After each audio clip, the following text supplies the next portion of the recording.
It's Wednesday, 12th of October, 2022. As I sit here, it is raining in Melbourne, and it's raining all day. But even tomorrow is going to be a lot worse than it is today. Expecting a few inches of rain. I made a video about this a few years ago. No one seems to talk about it. No one seems to worry about it. But this will shock you, what I'm going to show you, especially if you live in Melbourne. Right now, the water storage levels are 95.1%. Did you hear that? 95.1%. And that'll increase dramatically in the next 2 days. You can guarantee, where it says here, the rainfall changed since yesterday. It will be, God knows, 100 mil, 200 mil, whatever. It's going to be huge. Just going to show you the dams here. Thomson, our biggest dam, 98.3%. 98.3%. Cardinia, 89.3. Upper Yarra, 85. Sugarloaf, 95. Sylvan, 88. Here we've got one here, Tarago, 100%. Yan Yean, 100%. Greenvale, 96.5. Maroondah, 100. O'Shanassy, 100. We go here the last 1, 2, 3, 4 years. The lowest it's got is, about 50% here. That was in 2019. But it's pretty stable. Whereas right now, it's way up here, near 100%. Which leads me to what you're going to find hard to believe, but I'm just going to read this out to you. This is Wikipedia, Victorian Desalination Plant. The Victorian Desalination Plant, also referred to as the Victorian Desalination Plant or Wonthaggi Desalination Plant, is a water desalination plant in Dallaston on the Bass Coast in southern Victoria, Australia. The project was announced by Premier Steve Bracks in June 2007. At the height of the millennium drought, when Melbourne's water storage levels dropped to 28.4%, a drop of more than 20% from the previous year. Increased winter-spring rains after mid-2007 took water storage levels above 40%. But it was not until 2011 that storages returned to pre-2006 levels. I mean, don't these idiots know that things go up and down? We have droughts all the time in Australia. They don't stabilise for many years. They return to normal. It's up and down. But here, they panicked.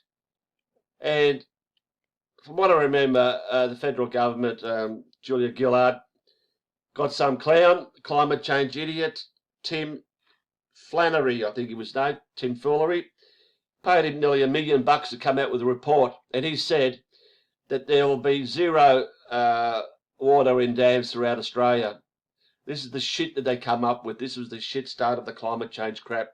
So we've got to build desalination plants, So anyway, the plant was completed in December 2012 and was the largest addition to Melbourne's water system since the Thomson River Dam was completed in 1983. It would be a good idea if they just built more dams, don't you think? But anyway, that's too simple.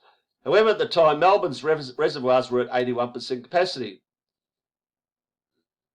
81%. It went from 28 to 81 in a few years. So, the plant was immediately put into standby mode. Standby mode, wait till you hear the rest. The first water released for public use was in March 2017. Do you hear me? It took 5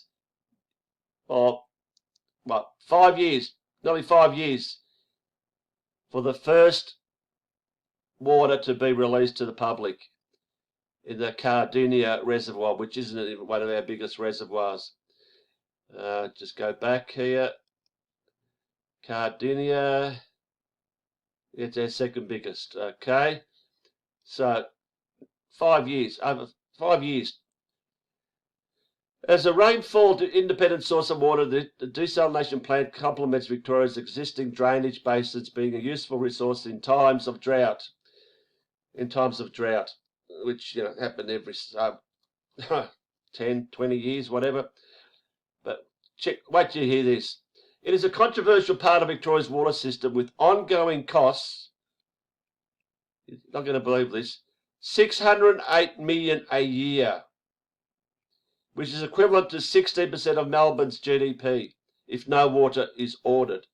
608 million a year. And it goes on here. Melbourne Water pays the owner of the plant even if no water is ordered. 600 million a year, that is 1.8 million per day. 1.8 million per day for 27 years. I mean, whoever got here it is, Aquashore are laughing all the way to the bank, the tenders, Aquashore. They're earning 1.8 million a day, and for the first 5 years, not a drop of water. It got, you tell me where this 1.8 million a day goes.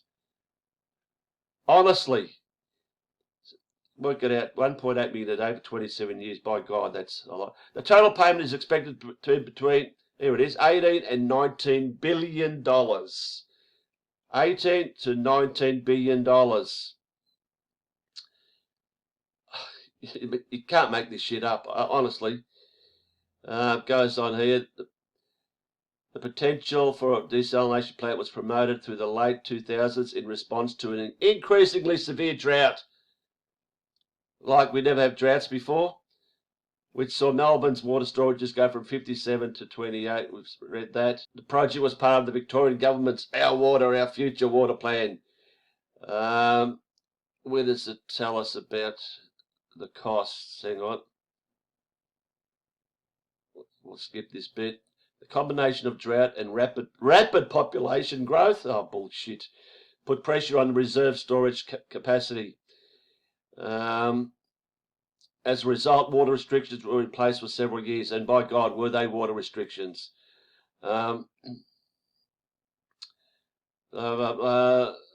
could provide up to 150 gigalitres of water, additional water a year. And where are we? Not sure I read it somewhere. Environmental effects, bullshit contract. Aquashore, we don't want to read that. Location, let's not worry about that. The cost, let's talk about the cost, eh? The capital cost for the project was initially estimated to be 2.9 billion in the initial feasibility study, later reviewed to 3.1 billion, and then to 3.5 billion, and after the winning bidder was announced, it was revised to 4 billion. I mean, what a difference, 2.9 billion to 4 billion.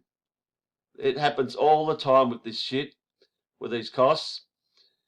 Operating costs are to be charged by private firm over a 25 to 30 year period and estimated to be around 1.5 billion. This cost includes labour, replacement of membranes. Really? You have to replace membranes, in 5 years where you don't even use the friggin' thing. Chemicals costs and energy. It was estimated 132 million per annum, blah, blah, blah. Let's skip this. December the 12th, the Age newspaper published details of considerable areas. Don't worry about that. Here we go. Here's what I'm looking for. The average water bill for residents living in Melbourne was estimated to rise by more than 60% over the following 5 years. This is when after it was built. While the Essential Services Commission estimated it might rise up to 96%. And I guarantee you water has gone up well in excess of that. It used to be virtually free. I remember I had a swimming pool and, my yearly water bill was $80. $80. Now it's close to $1,000. So it's way more than 96%. Anything else? Energy consumption, opposition there. There was a bit of opposition, but as always, they ignore that. Timeline, there we go, 2007, 8, 2008, where we go here. 2012, production and related operations commenced at the end of year. That was December 2012. Zero water order for financial year 2012-2013. And plant immediately put into standby. So we skip it all the way to 2017, 19th of March, and whoopee-doo, the first water from the Wonthaggi desalination plant. 2017. All those years, not a single drop, and we were paying all that extra amount on our water bills like we are paying now.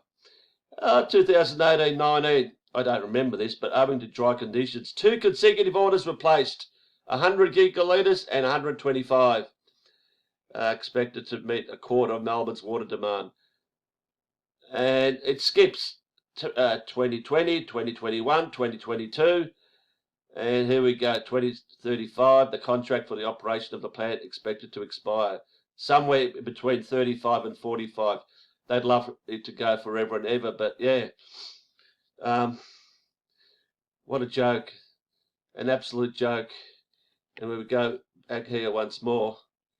You know, water storage levels 95.1%. Go in this tomorrow, it'll be 97%. They'll be letting water out. They'll be letting water out of the dams. Unbelievable, but still charging us this extraordinary amount of money for water. So people, I mean, come on, let's speak up about shit like this. The wastage of money, not just the wastage, but the thieving of money for every single one of us. Our water bills is just, it is just criminal. It is just criminal. And to think Tim Foolery received $1 million to say that the drought was going to last for years and years and years. I mean, how the fuck would he know? The freaking clown, climate change idiot. Unbelievable. So there it is, folks. Like I said, I've done this before a few times over the years. I just want an update. 95.1%, and we're still paying exorbitant amounts for our water.